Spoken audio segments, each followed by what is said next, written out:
Nagyon fontos az életben, hogy felkészüljünk arra, hogy egyszer vége lesz. A fájdalomcsillapításban, a tünetek kezelésében, a gondos ápolásban és valamennyi egyéb szükséglet kielégítésében próbálunk segíteni, mindezt térítésmentesen. Nem tudnának otthon egyszerűen ellátni már.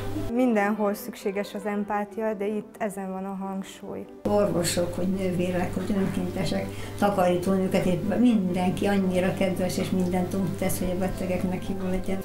Megragadott ez a dolog engem, hogy itt milyen csoda dolgok történnek. Fontos, hogy ezt a véget megkönnyítsük, ha módunkban áll. Mindenki csak biztatni tudok, hogy az 1%-át a hospice-nak adja, mert hogyha valaki megérdemli, mint társadalmi szervezet, hát ez az a hospice.